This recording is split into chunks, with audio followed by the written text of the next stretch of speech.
Hey fellow explorers, I've been getting a lot of questions today about how the US federal government shutdown will affect travel to the USA. And so instead of answering all those questions individually, I decided to just make a video to answer them for everyone. And so the first thing to know about the US shutdown is that it is a US federal government shutdown. And so that is not all parts of the government. That's not all parts of the USA. That's the topmost part of the government. So the things that are going to be affected with the shutdown are federal things like national parks, like the Smithsonian museums. We'll get more to those later. Things that will not be affected are things like city parks, state parks, private companies. All those things are all good. Okay, but before I go into the details of what is affected, I just want to give you a little background about how the U.S. got here. So every year, the U.S. government begins a new fiscal year on October 1st, and Congress needs to pass a set of appropriation bills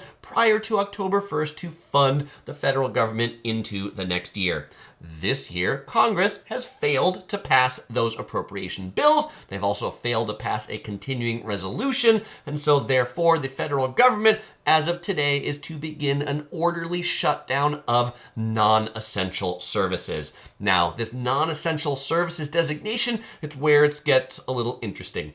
All of the employees that are deemed non-essential in the federal government, which are hundreds of thousands of them, are to basically begin a furlough where they don't come to work until the government resumes operations. But federal operations that are considered essential are to still come to work. And so things like airport security, border security are required to come to work by law, but those employees are not actually paid during the government shutdown. They will be paid eventually when the budget is passed, but as the time goes on, this starts to strain the employees, particularly when time marches on and it's past a normal pay cycle when they would have gotten paid. What we start to see and have seen on previous government shutdowns is that people start to call in sick, particularly in the Transportation Security Administration and in the FAA flight screeners. Now, why is that a big deal? Well, if your travel is within the next few days here at the beginning of October, probably not a big deal. But as it starts to go out a couple weeks, and by the way, the last big federal government shutdown that we had in 2018 and 2019 was 35 days. 3 weeks into that shutdown, a lot of TSA officers started to call in sick. And at its peak, it was about 10% of the TSA workforce that was calling in sick. Those are the security screeners that go through your bags and the x-ray machines there in the airport. Well, 10% might not seem like a lot across the whole system. Particularly, it might be one airport might have a lot of call-outs. And in that year at Miami International Airport, Miami, they actually had to temporarily close one of their terminals because their sick calls at their airport were double the normal rate. So if the shutdown lasts a few weeks, you can expect security lines to get pretty snarled and long at airports across the country. A similar thing happens in air traffic control too. While air traffic control is considered essential and they are to report to work, eventually when they start to call in sick after a couple weeks, we run into the same issues. In 2019, that exact scenario played out and led to a temporary ground stop at New York's LaGuardia Airport, which then had cascading delays at Philadelphia, New Jersey, and Atlanta. So when that happens, they need to reduce the capacity, reduce the number of flights. Again, not a big issue for the first couple weeks, but a big issue if this lasts longer than that. How about land border crossings? Land border crossings are also considered essential, along with the Border Patrol. That will go as normal for now. Okay, so now let's talk about some of the US's major attractions. And again, if it's a state, city-run, or private attraction, you're all good. So like if you're coming to California and you're going to the Crystal Cove State Park, all good. That's open. People are going to work. It's when it says national in it that becomes a big deal. And so particularly the national parks.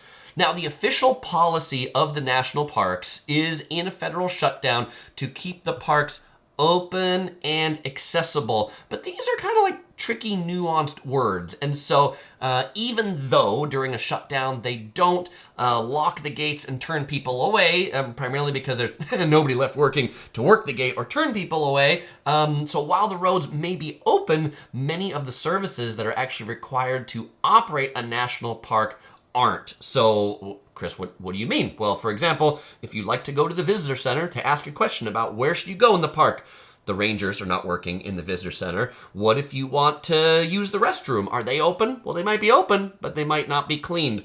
What about the trash? Trash might not be picked up. If it was a national park that had shuttle services, the shuttle services might not be running. And if you were going to go on like an interpretive program with a park ranger, those are likely going to be canceled too. My wife, OC Girl, and I, we went to Zion National Park in the 2018-2019 shutdown, and yeah, there was nobody at the front gate to even take our tickets. There was nobody to pay. Nobody was there. The visitor center was closed. The bathrooms were gross. They were open, but they were absolutely gross. At Zion, the shuttle services continued to run that year because they were funded and operated by a private contractor instead of the federal government. So again, beware. We were there pretty early at the beginning of the shutdown, so the bathrooms weren't super gross, but they totally could be as it goes on longer and longer. Okay, so if you're going to things like Zion, Grand Canyon, Yosemite, definitely beware of the things you can and can't do. Now, let's talk about Washington, D.C., the nation's capital, the federal city. This is probably the place that is most impacted by the federal shutdown for touristy things. And so if you're planning to go to Washington, D.C. here in the month of October 2025 when this shutdown is occurring, or maybe you're watching this a few months from now or years from now when there's another shutdown occurring, so take this date and just go ahead and advance it forward, is the impact is particularly acute in D.C.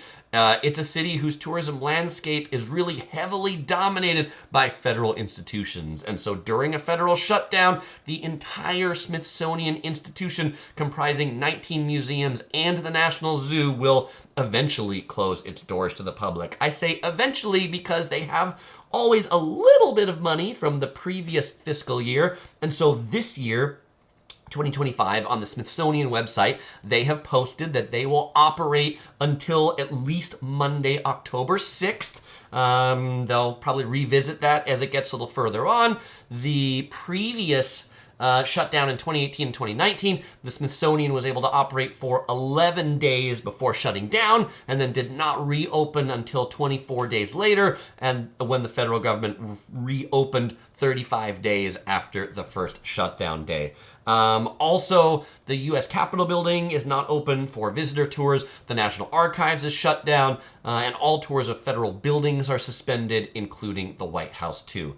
Now, what about Amtrak trains? Amtrak is kind of a national train service. Amtrak is this quasi-federally funded private corporation thing. Amtrak trains will continue to run despite the federal shutdown. So the question of whether you should reconsider your trip to the USA, to me, I think heavily depends upon where you're going, what is your trip dependent upon, and when are you planning to go. If it's the first week of October, you know what, things are probably going to be pretty smooth for a lot of things, and as we start to go more weeks into the shutdown, if it lasts that long, that's where you should really pay attention to more of what actually could be open and not, and what the airport statistics look like. You can be sure if we do get a few weeks into this one this year and these impacts do start to happen in the airports, I'll make another update and let you know. All right, well, fellow explorers, if you're planning to go to the national parks like Zion or the Grand Canyon, you might enjoy these videos, or if you're planning to go to Washington, D.C., you might enjoy my travel guide on that city right here. As usual, I won't say goodbye, because I'll see you in the next video.